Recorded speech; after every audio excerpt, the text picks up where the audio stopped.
Hola, mi nombre es David Carmona, trabajo en la división de desarrollo de plataformas de Microsoft Ibérica y hoy voy a ser el encargado de mostraros este último vídeo. Recordad que este vídeo forma parte del tutorial de visualbasic.net para desarrolladores de Visual Basic 6, donde habéis visto pues, los cambios fundamentales entre las dos tecnologías. La aplicación que vamos a hacer es muy sencilla. Se va a encargar de gestionar un videoclub con los socios, las películas, los alquileres, etcétera. Y mi intención es hacerla desde cero. ¿Vale? Empezamos con un proyecto en blanco y acabamos con la aplicación acabada. Todo el código fuente de esa aplicación terminada la colgaré en la misma página desde la que habéis iniciado el vídeo, con lo cual podéis descargarlo y verlo en vuestra máquina.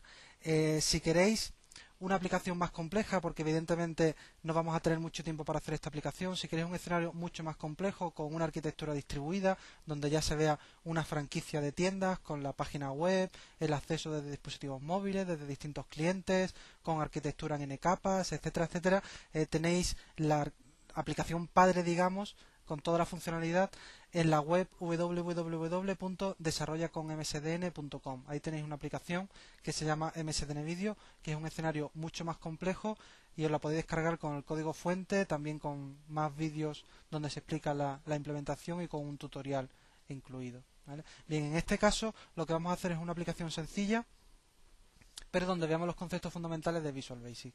¿Vale? Vamos a arrancar la versión Express. En esta máquina tengo instalada la versión Express de Visual Basic 2005, la beta 2. Es exactamente lo mismo que tenéis incluido en vuestro tutorial. Os recomiendo que lo instaléis también para seguir el proyecto. ¿Vale? Voy a crearme un nuevo proyecto. El proyecto lo voy a crear como una aplicación Windows. Vamos a implementar toda la aplicación en un solo ejecutable, ¿vale? En una aplicación Windows. ¿Por qué hacemos eso? Bueno, normalmente un escenario más complejo, como puede ser una arquitectura distribuida o un escenario con varios clientes, etcétera, etcétera, o con distintas tecnologías clientes como páginas web o dispositivos móviles, nos interesa descomponer nuestra aplicación en lo que se llaman capas. ¿Vale? Entonces haríamos una capa de acceso a datos, una capa de negocio y varias capas de presentación, una por cada cliente. Incluso muchas veces también añadimos otra capa adicional, que es la capa de servicios web, para exponer nuestra funcionalidad por medio de servicios web, que son accesibles desde cualquier tecnología. En este caso, como solo vamos a hacer la aplicación para una tienda en forma monolítica, pues vamos a hacer una aplicación Windows que directamente tire del servidor de datos. ¿Vale? Veis que por defecto me ha creado un formulario. Lo que ocurre es que antes de escribir ninguna línea de código, vamos a crear la base de datos que utilizaremos en esta aplicación. ¿Vale? Junto a Visual Basic versión Express, he instalado en las opciones de instalación, le he dicho que me instale también la versión Express de SQL Server 2005. También lo tenéis en vuestro Visual Basic Express, ¿vale? Que viene con el tutorial. Luego elegir esa opción cuando vayas a instalar la versión Express. ¿Vale? Gracias a eso puedo añadir a mi proyecto directamente un nuevo elemento de tipo base de datos. ¿Vale? Voy a cambiar el nombre. Esto es una novedad de SQL Server 2005 porque me va a permitir añadir base de datos como si fuera un fichero. Anteriormente, con SQL Server 2000, tenía que conectarme a un servidor de SQL y crear ahí mi base de datos. Ahora puedo crearla como un archivo y directamente al acceder a ese archivo, SQL Server lo cargará en su proceso y nos permitirá ejecutar sentencias SQL, procedimiento almacenado o lo que queramos. ¿Vale? En este caso no vamos a elegir ningún objeto de la base de datos porque está vacía. Y lo que vamos a hacer en lugar de eso es diseñarla. ¿Vale? Veis que desde Visual Studio 2005 puedo abrir esa base de datos y editarla directamente, ¿vale? Sin tener que ir a ninguna herramienta administrativa. ¿Vale? Entre otras cosas, pues puedo crear tablas. ¿Vale? Vamos a crear 3 tablas para esta aplicación. Una tabla donde vamos a almacenar los socios, con columnas como el DNI. Vamos a suponer que tiene 9 caracteres. Que va a ser además la clave principal de esta tabla. Vamos a poner también los datos personales del socio, pues algo sencillo, su nombre, los apellidos. Vamos a darle el tamaño 100. No vamos a permitir valores nulos. Y datos adicionales como puede ser el teléfono, de 13, por ejemplo, que sea opcional, que permita valor nulo. Y por último el email.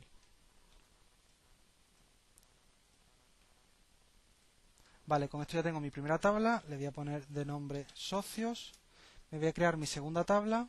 Vamos a crearnos una tabla donde se almacenen las películas. ¿Vale? ¿Qué vamos a almacenar de las películas? Pues el código de barras, que va a ser su identificador, clave principal. Vamos a almacenar también el título de la película, por ejemplo, de 200. Veis que tenéis un tipo con SQL Server 2005 que es el nvarchar max. ¿Vale? Si no sabéis el tamaño exacto que os va a ocupar vuestro tipo de datos, podéis elegir este tipo y él solo pues se hará grande o pequeño dependiendo de lo que guardéis ahí. Es capaz de almacenar hasta 2 GB de información. ¿Vale? En este caso nos basta con 200 caracteres. Bien, además del título vamos a almacenar también el stock, que serían las unidades que tenemos de esa película en la tienda, de tipo entero. Dejamos decir que tenga un valor predeterminado de 0 y con esto acabamos esta tabla, ¿vale? Que la vamos a llamar pues películas. Vamos a añadir la última tabla, que va a ser una tabla donde vamos a almacenar los alquileres de ese videoclub. Vamos a decirle que la clave principal sea el alquiler ID de tipo entero. Como en este caso es una clave artificial, no es una clave como un código de barras, un DNI, es una clave que no tiene relación con una entidad física. Lo que puedo hacer es que directamente la base de datos me vaya incrementando su valor, ¿vale? Para eso le podemos decir que sea de tipo identidad y seguimos añadiendo campos. Vamos a añadirle también el DNI del socio que ha alquilado esa película,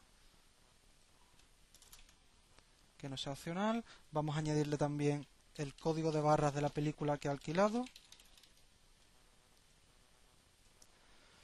Y vamos a añadir pues una fecha del alquiler para ver si al devolverla hay que ponerle una multa o no, de tipo fecha.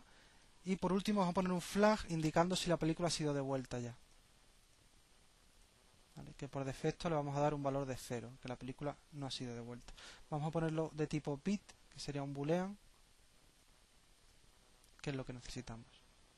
Bien, cerramos esta tabla, vamos a ponerle de nombre pues alquileres. Ya tenemos las 3 tablas construidas y ahora nos faltan las relaciones entre esas tablas. Esas relaciones las podemos hacer también desde el editor que habéis visto, pero hay una forma mucho más cómoda, que es creándonos un diagrama visual de la base de datos. Veis que he pulsado botón derecho sobre diagramas de base de datos, agregar nuevo diagrama. Voy a añadir todas las tablas de ese diagrama y eso nos va a permitir ver gráficamente cuál es el esquema de nuestra base de datos. Veis que aquí tenéis películas, socios y la tabla alquileres, ¿vale? Desde aquí va a ser mucho más sencillo añadir las relaciones entre tablas porque simplemente tenemos que coger los campos y arrastrarlo. Por ejemplo, la tabla alquileres tendría un DNI que se corresponde con el DNI de la tabla socios.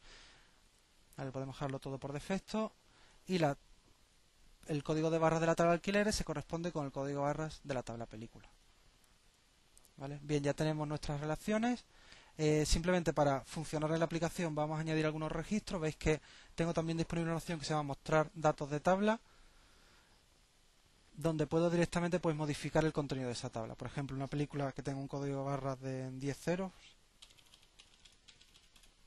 con un título, lo que el viento se llevó, un stock de 2, otra película, Casablanca, con un stock de 1. ¿Vale? Vamos a añadir también algún usuario.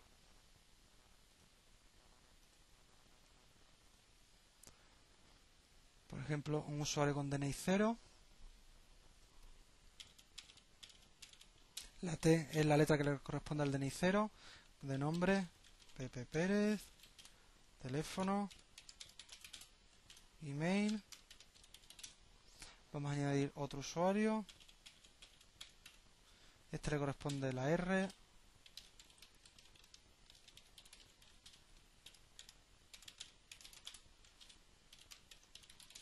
Vale. Bien, ya tengo la base de datos. Voy a guardar todo el proyecto con las relaciones que hemos creado, etcétera, etcétera. Y ahora ya me puedo centrar en el interfaz gráfico. Bien, antes de crearme el interfaz gráfico, voy a crearme una pequeña capa de acceso a datos que me permita acceder, que me permita abstraerme de las fuentes de datos. Bien, para eso lo podéis repasar en el capítulo de acceso a datos con ADO.NET, tenemos lo que se llaman los datasets. ¿Vale? Desde Visual Studio tenéis pleno soporte a los datasets y de hecho gráficamente podéis crearos esos datasets. Incluso en lugar de crearos vosotros el dataset podéis especificarle una fuente de datos, una tabla por ejemplo de una base de datos y que él solo cree ese dataset. Bien, para ello lo que voy a hacer es crearme en la ventana orígenes de datos 3 nuevos orígenes de datos, uno para cada entidad de nuestra aplicación. Veis que me permite crearlo a partir de un servicio web o a partir de un objeto, que sería el caso de si tenéis una arquitectura en N capas, donde no accede directamente a la base de datos, sino a un servicio web o bien a un objeto de la capa de negocio. En este caso hemos dicho que directamente vamos a acceder a la base de datos. Me pregunta la base de datos a la que quiero acceder. Me pregunta también si quiero guardar la cadena de conexión en el archivo de configuración para que la pueda configurar luego más fácilmente. Bien, y ahora me pregunta qué tablas quiero incluir en este dataset. Veis que me permite seleccionar varias tablas.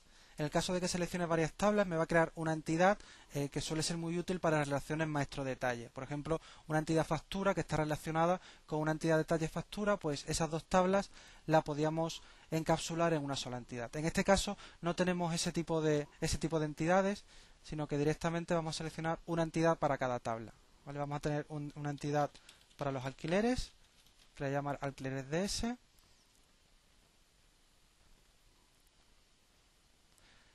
Eso se está conectando ahora mismo a la base de datos para crearme esta fuente de datos con todos los campos. Voy a crear otra fuente de datos para la tabla películas, que la voy a llamar películas DS.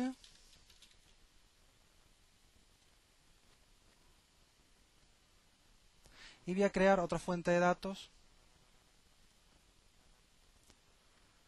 para la entidad socios.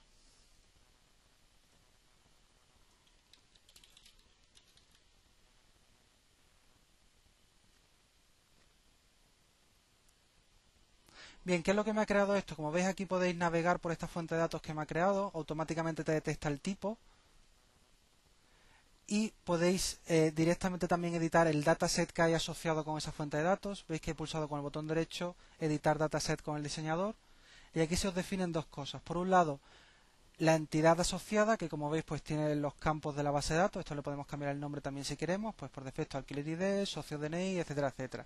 Cada campo de esos será del tipo correspondiente, de tipo cadena, fecha, etcétera, etcétera. Además de esa entidad, que la entidad no es más que una clase que nos va a permitir almacenar en ella todo el resultado de alguna consulta y poder modificarlo y actualizarlo con la base de datos, tenéis lo que se llama un adaptador. El adaptador lo que permite hacer es alimentar esa entidad con los datos o con un filtro ejecutado sobre la base de datos, o una vez esa entidad ha cambiado, el poder actualizarla con la base de datos. Luego estamos en un funcionamiento desconectado.